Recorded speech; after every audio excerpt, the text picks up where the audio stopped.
more reaction and reflections for you now. Nelvis Qekema is the president of Azapo, joins us via our video link for his reflections on the passing of Archbishop Desmond Tutu. And Nelvis, thanks for your making time. Certainly a difficult time, not only for those in the religious sector, but also for those in politics, especially when you consider the work that Desmond Tutu did in trying to bridge the gap between different political organizations, that being Azapo, the PAC, and the ANC.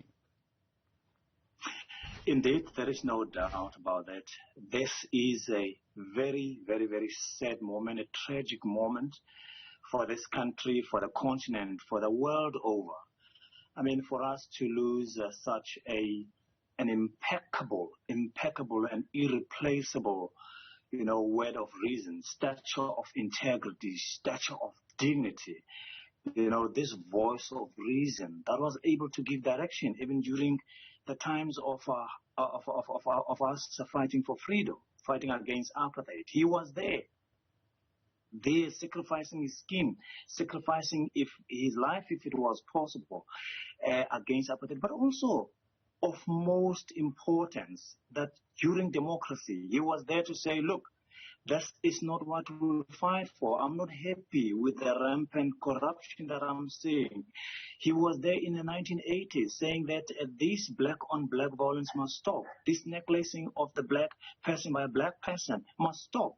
This is an unsupportable loss for our people in this country. Yeah, it was in the 1990s where he held a summit in Bishop's Court where he really tried to consolidate, call it the Black liberation movement, essentially, to allow for conditions that would lead to free and fair elections. You speak about him being an individual who was a voice of reason. He certainly leaves a massive gap now that he's gone, a gap that we fear may never be filled. There is no doubt about it. It is an irreplaceable and unfillable void. There's going to be no one like him. Never. Never, ever, never, ever again. And then here is a person, alongside Steve Bantu Biko, who was even able to contribute to the development of black theology. Here is a person who was able to be a glue, among the liberation movement, the different political organizations. And he was able to say, no matter how different we are, but we are one. And here is a person, who is able to say, I'm not going to buy any face when it comes to the truth, when it comes to integrity, when it comes to humanity. I'm going to say it as it is. I don't care if you don't like me, if you don't love what I'm saying, but I'm saying it. And then we needed that person even more than before, because this is the time now. We need to ensure that our sacrifices are indeed bearing fruit. This is why we needed him even more than before.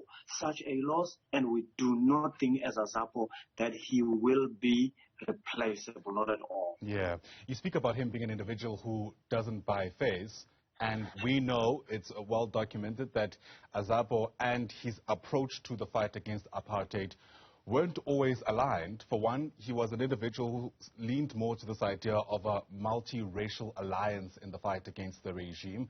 Azapo has always, in some respects, leaned, in the line of having just a kind of blacks-only approach. Do you get a sense that, even in the latter years of his life, that the organization and his own approach were sometimes coming more closer together than they were apart? Definitely no doubt about that. Remember, in the black consciousness movement, we were very, very, very, very close to the old men, to the men of God, men of the cloth.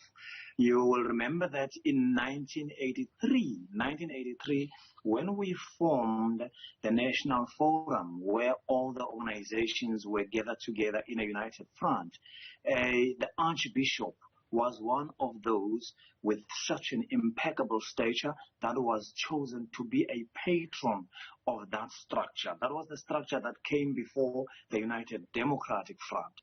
And he was there. I mean, you must listen to him when he's talking about, black theology, when he's talking about, the importance of the God of the oppressed, when he is talking about the need for a people, to be clean inside, for a people to be true to their hardships and live up to those and work for themselves and as brave for God, but be able to wake up and do it for themselves and clinging onto the hand of God, but never to fold your arms and hoping that things will happen. Here was a practical theologian who was ensured that he was not going to beat about the bush about it. And then he then said, look, it's not going to be acceptable that we lose Anton Libene, right. we lose Nelson Mandela, we lose Stephen Bantu Biko, Sobukwe, and yet their blood is not able to water that tree that we all talk about, that the liberation of our country emerges. And then there he was decrying the fact that we were now beginning to urinate on that tree of freedom instead of that blood nourishing that tree of freedom. This is a great man, a rare breed. Absolutely. Your sentiment coming through loud and clear. Nelvis Qekema, thanks very much indeed. He's with Azapo.